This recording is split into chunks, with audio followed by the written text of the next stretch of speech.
what's up, everybody? This is Eric from the SLC Punkcast, and welcome to Live and Wired, in which we announce shows that are happening in and around your living areas.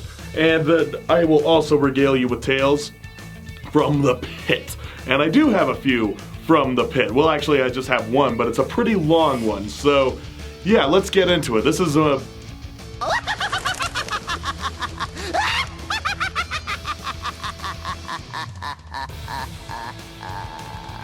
This is basically my trek out to Ohio for the church warming party. Sinners allowed. Only sinners allowed.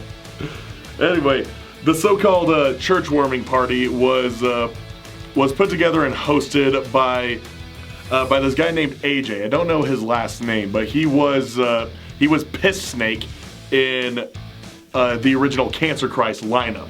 You know, if you remember Cancer Christ, their band consisted of Anthony, Saint Anthony, who was dressed in the priest robes, and of course the crown of thorns on his head, and he was all bloodied and looked menacing and crazy and shit.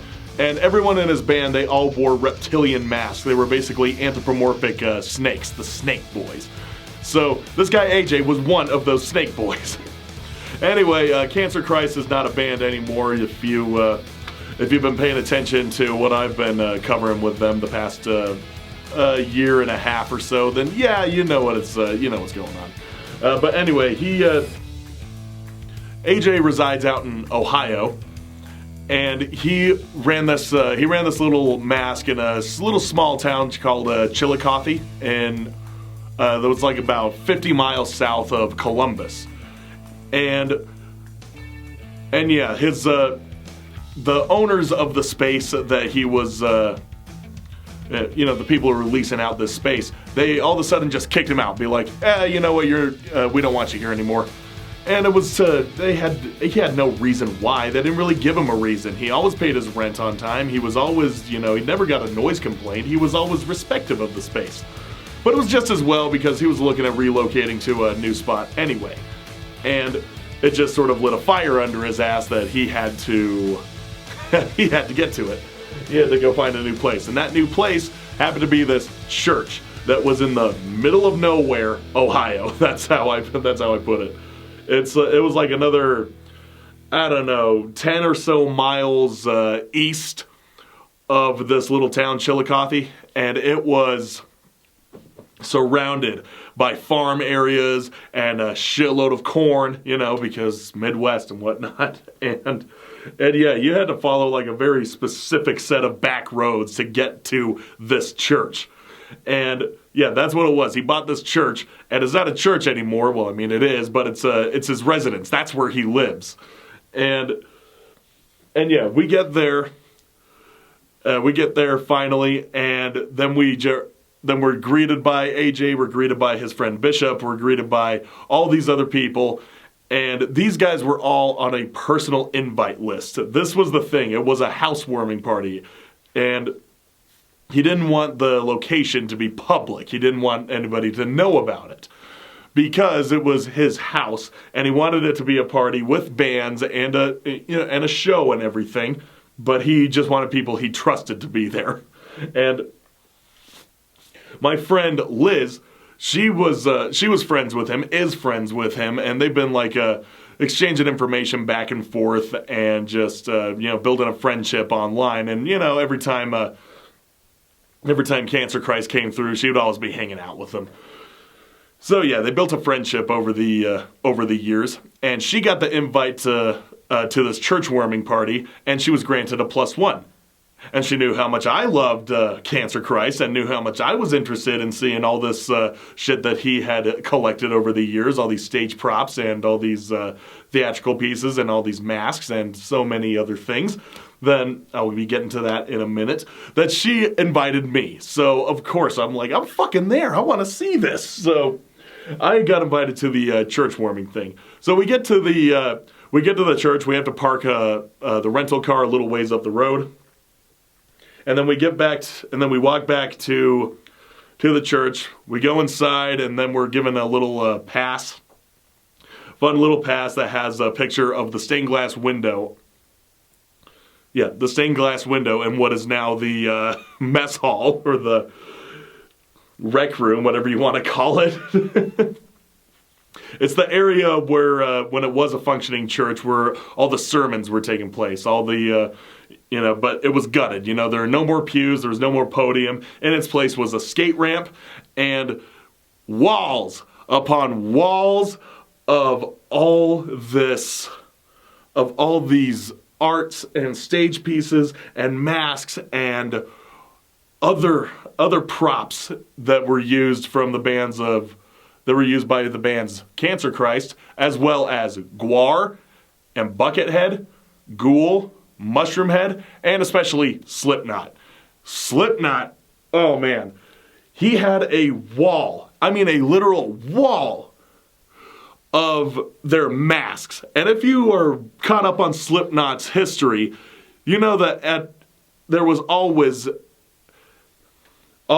at the time 9 members in that band, and each one of them had individual masks.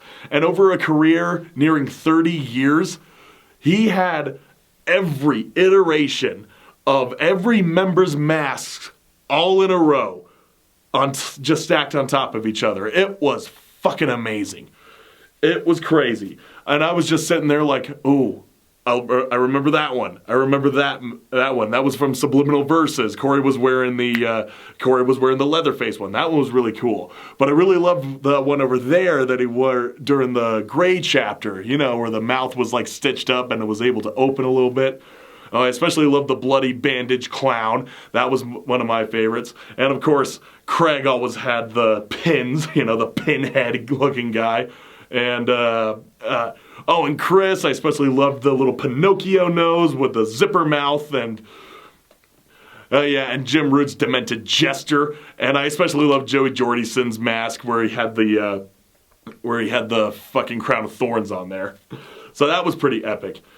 And then he had a bit of a shrine to Gwar. Like he had three different masks of Odorous Urungus, David Brockie's character that he would always play. That was awesome to see. That was fucking cool. And then there was their manager, Sleaze. he had the suit, this latex suit, like a business suit that was just latex and pastel purple. And of course the platform shoes. That was their manager's outfit. It was hilarious to see that. And then, of course, in other areas of that church, he had the masks of all the classic slasher villains. Your Michael Myers, Jason Voorhees, Freddy Krueger, Leatherface. He even had some Chucky dolls hanging around. There was even a little mannequin, this little dead body that was sitting on one of the couches in the sermon. And I actually made nice with that corpse. I was like, yeah, this is a great time, sweetie. You'll only see all this in the pictures. So anyway, it was awesome just to be in that area, just surrounded by all this history and all these, all the visuals and all the art that was surrounding it. I was just hooked. Oh, and another fun thing, Liz was actually my tour guide. Pretty much everything. She knew like all the ins and outs of his collection. She follows him pretty closely on the socials. So she was showing me like, this is the one. Yeah, this is the Gwar mask that he got from that tour. This is the mask that he actually made himself. This is the one that Jay Weinberg from Slipknot actually gave him. Oh, and this little vial right here. This little vial. It's about the size of a thimble. That is dirt from Joey Jordison's grave. I'm like, what? What? That's Joey Jordison's dirt? Oh, that's fucking metal. So yeah, she was very helpful with being my tour guide. So shout out to Liz for a lot of things, but definitely for that one. Anyway, there was a show that was happening. Trust me, there is a show.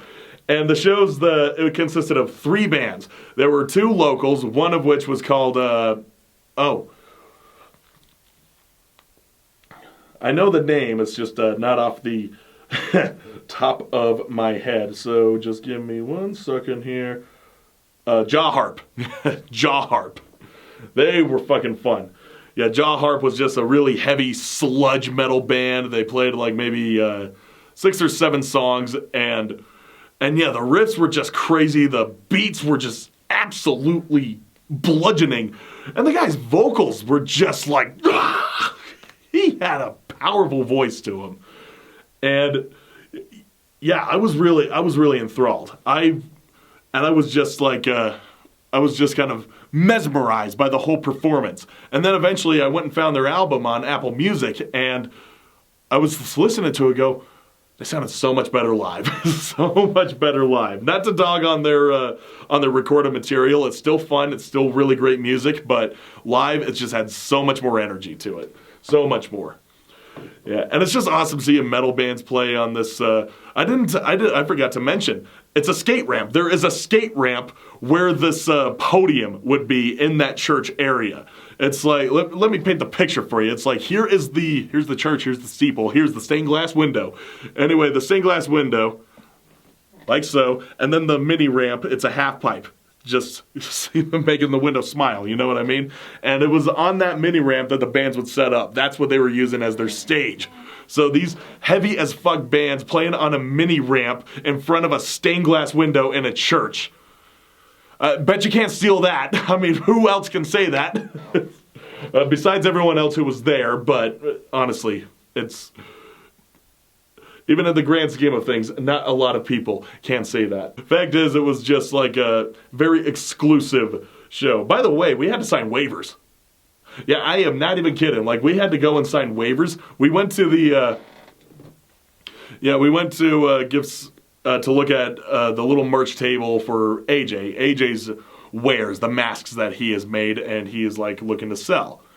And then they had us sign a waiver basically saying, like, the venue is not responsible, the house is not responsible for any injuries sustained during the event and shit like that. I go, well, this is pretty extensive to make sure none of us sue, but, I mean, I won't, but whatever, I'll sign my life away. And it was also a waiver of, like, not to disclose any information about the location of this event.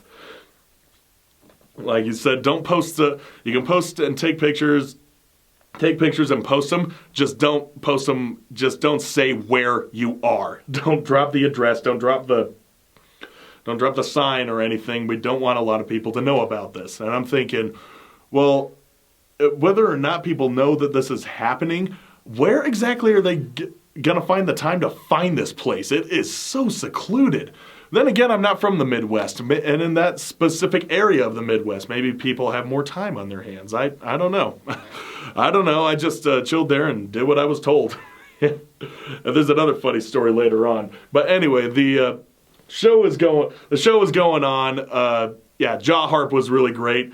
And then the band Bather was up next. And Bather is a death metal band which consisted of most of the same members of Jaw Harp. Literally the only people that tagged out were the drummer and the vocalist, and then another guitarist came in with a different vocalist and drummer, and then they played the totally different music. And Bather was a lot of fun. They had a really gnarly sound to them. It was super heavy. I remember AJ coming up. Oh no, it wasn't during that one. It was during Jaw Harp. AJ came up and just started like doing some tag team vocals with the lead singer. So that was some good shit. Every once in a while, AJ would pop in and just be like, hey guys, fucking dance around. Let's make this feel like it's an actual show. Let's make it feel like there are people here. This is a big room. It's a big room and not a ton of people. Not exactly a ton of people. But still, it was, it did get pretty hyphy. A little rambunctious. A little uppity. And especially when the last band came on. But before the last band came on, the guy Bishop, who was also hosting this event, he comes up to me and asks how much it would take, like how much would he have to pay to rip my shirt off of my body. I go, what? There were people there with cameras, like filming the event, like trying to get a whole video going, and I guess he wanted to do it for the cameras. And the shirt I was wearing was my goat horse shirt with "fucked by Satan" on the back of it. And I really love that shirt. I don't want that to be ripped off of me. And that's what I told him. I say, no, I don't want you to rip this shirt off of me. Why? And he's going, well, what if I give you another shirt? It's like, I'll pay you some money and you get another shirt. I go, okay, but if you're going to give me a shirt anyway, I'd rather you rip off that shirt than this one. This shirt is important to me. I love it. So he finally came clean. He's like, okay, I'll level with you. Look, my kid is here, my 3-year-old kid is here, and I don't want her reading that weird shit and then having to ask me about it later. I go, okay, your 3-year-old daughter, I'm just picturing this. Daddy, what does fucked by Satan mean? Now he's got to give her the talk about sex and also the talk about secular views. I'm like, I was thinking he's not exactly offended by it. He's just trying to cover his... He's just thinking for himself. He's like... And yeah, there were families there. There were parents with their kids there. And... yeah, because this was a housewarming party, the church warming. We get it, the church warming party, and yeah, there were people who would, who brought food and were just there congregating. Everyone was just having a good time. That's really what it was. The show was just also kind of there, so I get it. It was really a hodgepodge of a lot of things, and I know that this guy really didn't care what belief system I held or anything. He obviously was not exactly subscribing to any religion, or so I think. He just really didn't want his kid to get any weird ideas, I suppose, or having to ask him weird questions. So I abided, and I got a free shirt out of it. And it was the shirt, the House of Masks, with the nice little logo on it with this very dilapidated looking house. Okay, it wasn't dilapidated, but a very haunted looking house. It was very gothic. And and that shirt was a little too small for me, so I ended up giving it to my girlfriend. So it's like, you get a cool shirt and you get a funny story attached to it as well. So I swapped out my shirt. I abided. I'm like, I'm in this guy's house, it's his show, and I already came all this way. If I'm going to come all this way just to get, just to cause problems, then that's not really my thing, man. I don't want to ruffle feathers. So I, of course, was like, it's okay, man. I'll swap the fucking shirt. Just don't rip it off of me, for Christ's sake. It was a weird experience, man. But, whatever. It's not like it was harmful or anything. So yeah, I swapped my shirt, and then I saw the touring band, and that was Mauled. Mauled, the fucking death metal band that's teetering into like slam territory. Very much bands like Suffocation and Dying Fetus. They were just absolutely heavy. Oh my god, they were just they were just the heaviest band of that night. And everybody was like, the same guy, the shirt guy, Bishop, he was telling everybody, like, you gotta have people crowd killing in there, you gotta have people getting nuts, I wanna see people going fucking crazy. Just like, that's the front man's job. And it wasn't just him, AJ was saying, like, get rowdy for these guys, we have the cameras rolling, we wanna make ourselves known here. Or not exactly make ourselves known, but we really want to give them a show. All right, we'll give them a show. I didn't do anything. I don't hardcore dance anymore, just for my own safety, really. But I was watching, and I was tucked away in the nice little safe spaces. And yeah, Mauled was just going absolutely ballistic. There were so many pits, so many dancers, and there was like there were a few shirtless guys with, heavily tattooed, and they would like do the cartwheels into the audience, just like whoop. And then I remember one guy just like launched himself off the shoulders, and he's coming back towards me, and then he just slips right and falls right beside me. And I go and like try to help him up, and he has been dancing so much, he is so greasy when I pick him up. It's just like, whoa, dude, he was so sweaty, so much fucking sweat. And I'm like, okay, get back in there, son. Give him a nice little pat on the rear. And then there was a time where my kid's getting in the pit, nobody get in. Yeah, this guy, it was the guitarist of Mauled.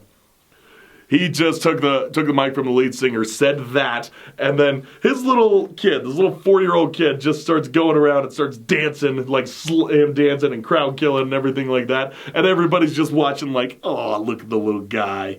Baby's first crowd kill. It was great. It was great. And they also did a cover of Slipknot's Eyeless. And I couldn't tell because I had been so accustomed to their sound that I couldn't make out that they were doing a cover song.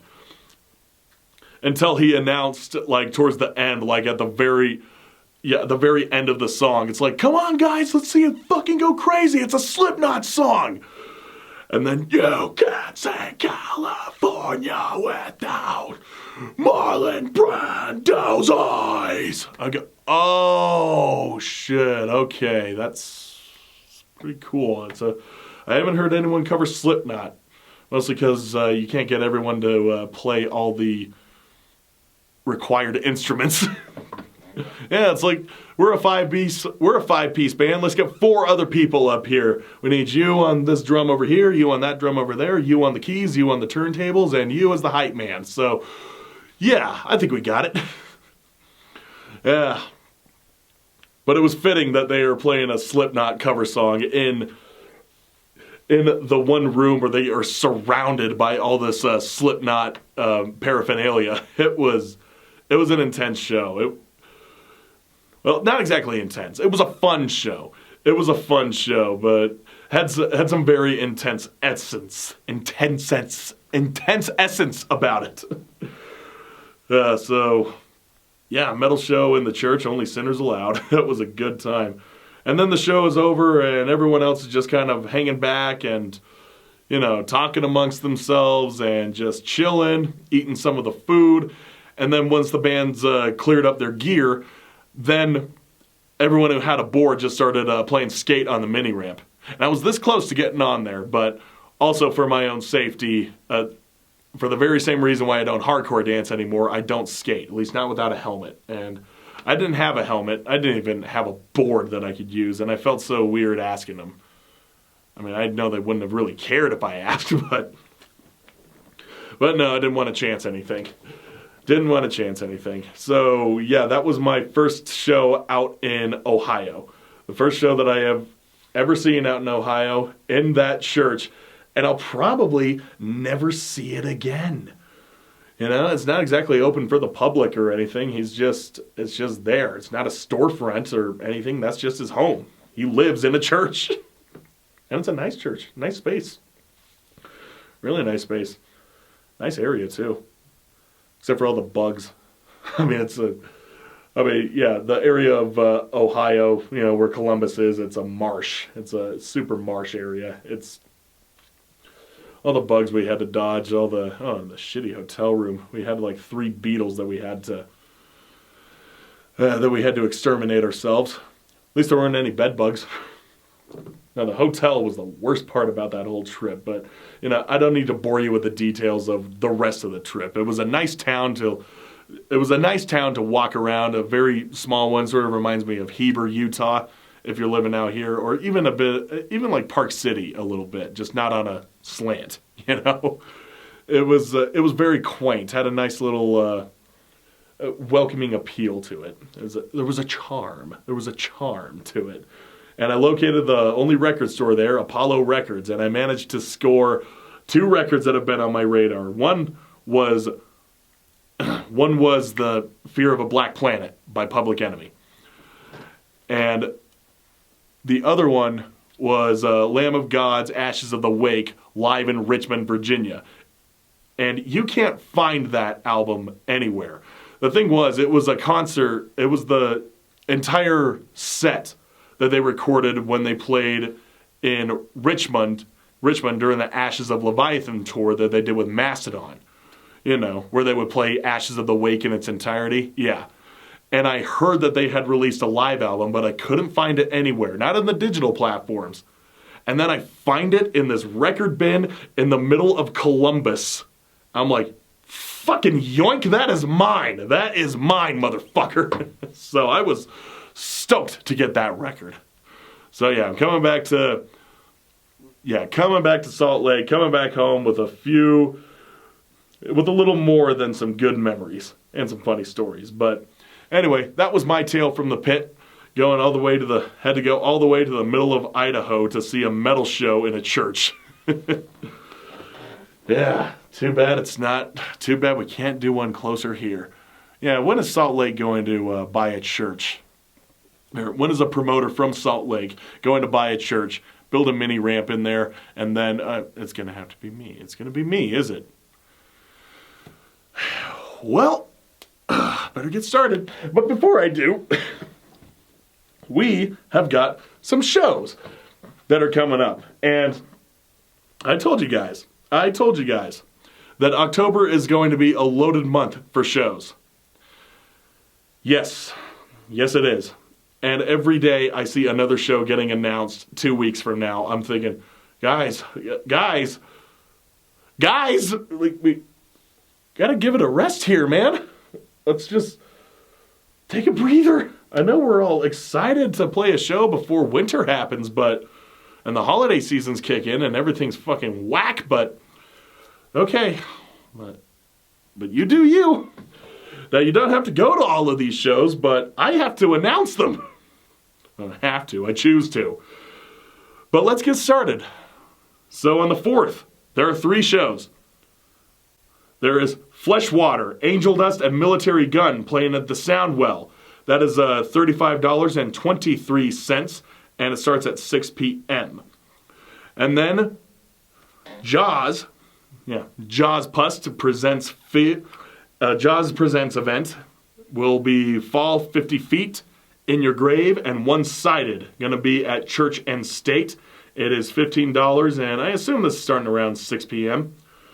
And then there's going to be Johnny's 20th anniversary. Johnny's on 2nd, is the bar downtown, is turning 20, and my friend Adam, who runs the sound there, his band is playing Tact, along with Hangxiety and Atypical Heroes. And that is a free show, and that's going to be starting a little later. It's going to be starting at 8.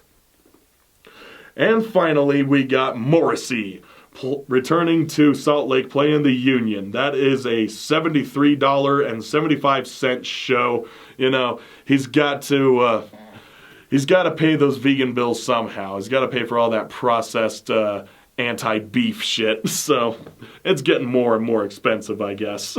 So we gotta feed him. I haven't met anybody who's going to that show, but you know, I don't know.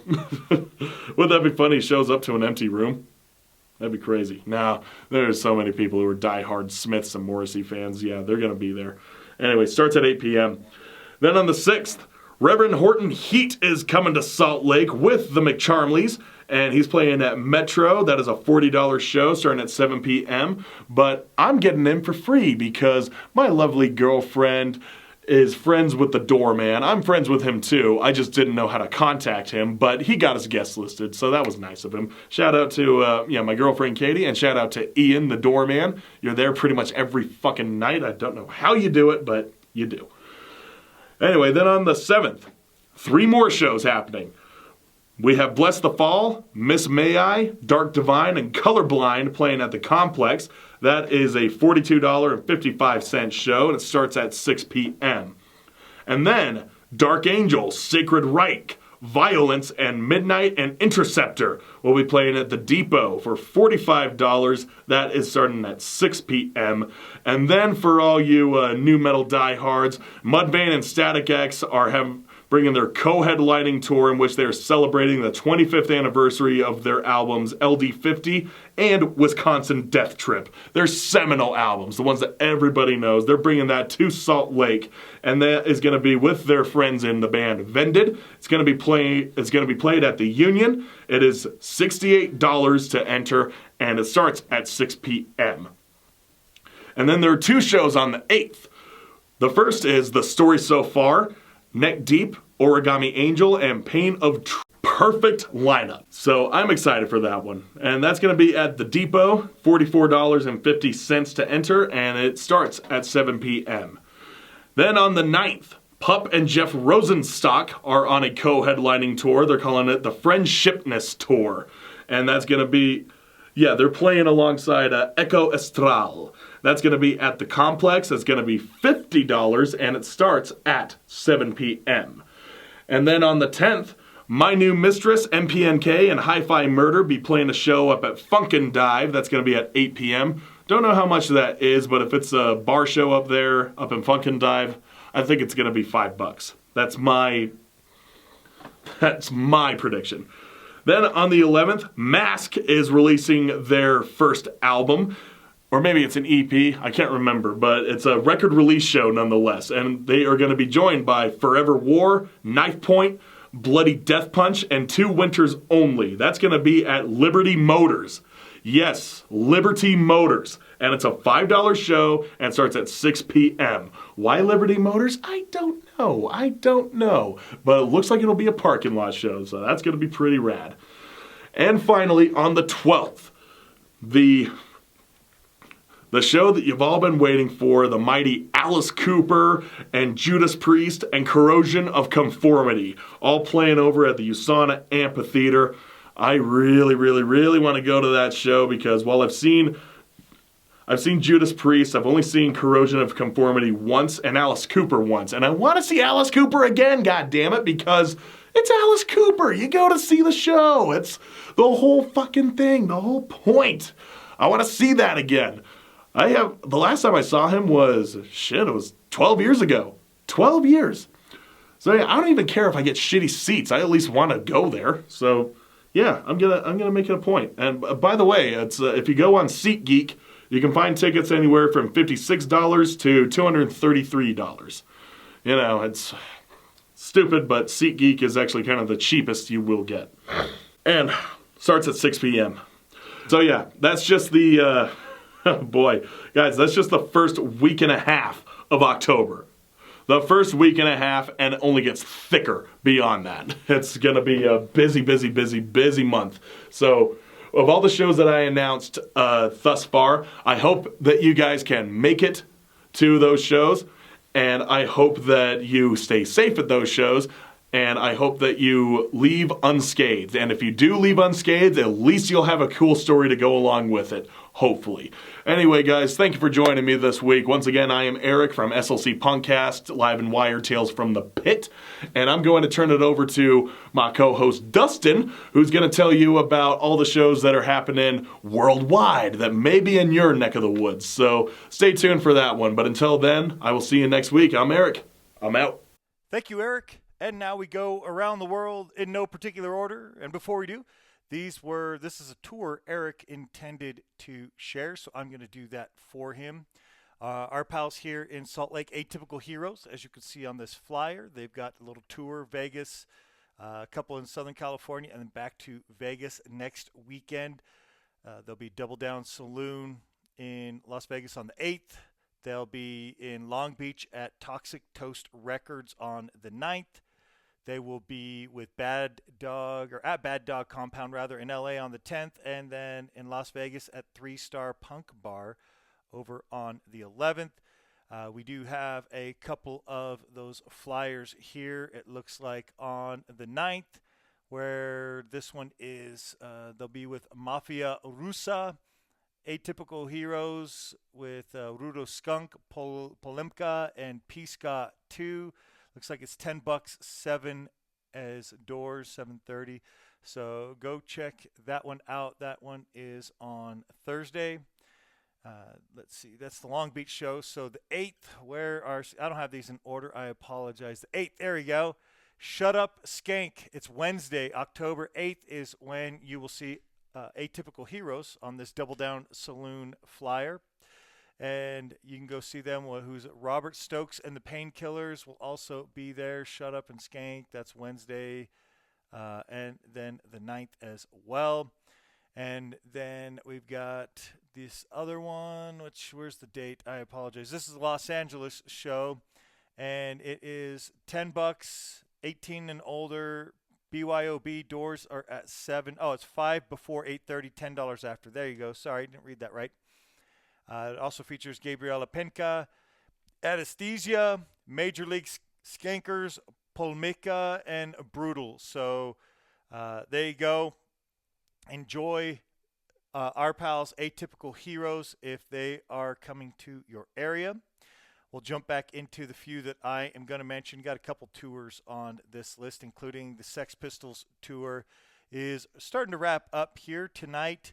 The 3rd, they are in Cleveland, then Detroit on the 4th, Minneapolis on the 7th, Denver on the 10th. That's close to coming here. The 13th, Seattle, San Francisco on the 15th, and the 16th at the Hollywood Palladium. You can see a couple bands there at the bottom that they'll be playing shows with. Love Potato Pirates and Suicide Machines, Military Gun out and playing shows. And that is Frank Carter with Steve Jones, Paul Cook, and Glenn Matlock of the Sex Pistols. Then our pals in Direct Action, they've got a show coming up that is tonight. It's probably happening based on when I'm putting this out, but they're playing with the Jesters and Hillsiders. And I had Bart and Jorgen on Punkanoid Worldwide's In the Vault. They talked about this show and a couple other ones coming up, and I'll try to mention those flyers as we get closer. But yeah, definitely go check out our pals in Direct Action. I know we got Italian Blood a couple times on this one, including this flyer here. This is Friday, October 3rd. Hasn't happened yet, depending on when you're listening.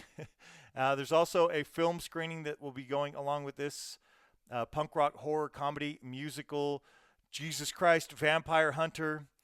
And go see The Bacon Fruit, Cash Hendricks, and Shade Out. I think that's what it says. With our pals Italian Blood. And who's in the middle there? The Rectors. I think that's who that is. Then this one, I would love to go to this one. Oitism Records presents on Saturday, October 3rd. And this is in Manchester, New Hampshire. You can go see Bad Terms, Shape for Battle, DHS, Off the Top, and The Workers. A bunch of killer bands. Only $20. Doors are at 7. 18 and older. Go to Jewel Back Room. You can see the address there on the flyer. Also on October 4th, a free show with doors at 8. This is the Alternative Munster. This is going to be over, I think this is in Cork, right? Because our pals are in Cork. And Slua, our pals Easy Company, and Stanton's Grave at Poor Relation. So make sure you get to that edition. I think that's a monthly show.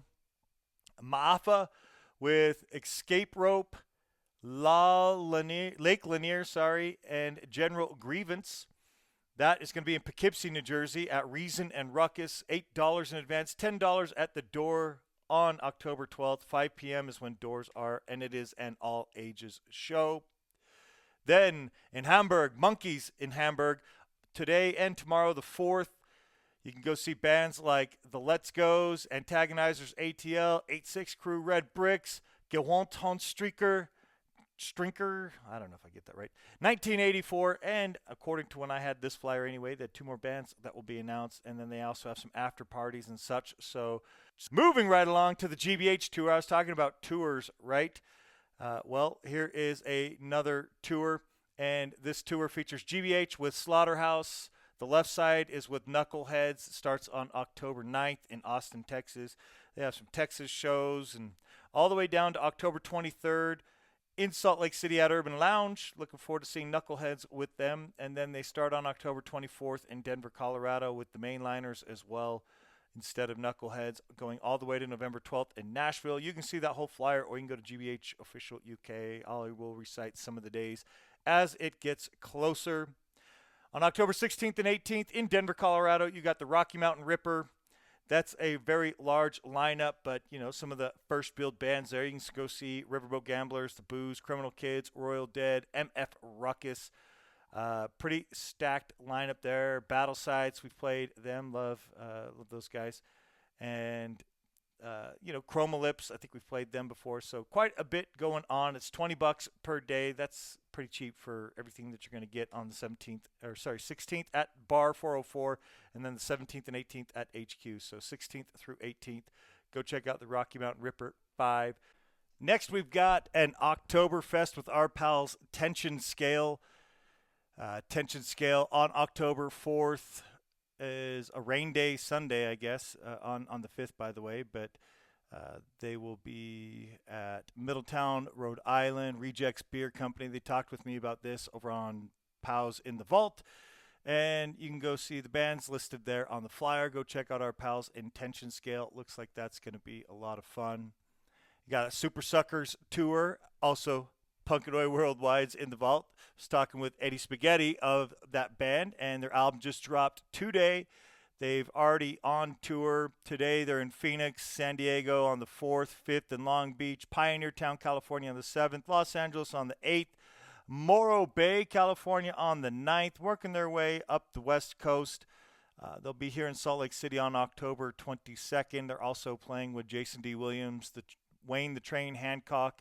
So make sure you go check those guys out. Finally, Italian Blood with Sick Move, Wayward Brigade, and Junk Punk on Saturday, October 11th. It's a matinee show. Love the matinees. Go support the matinees at the Garage in...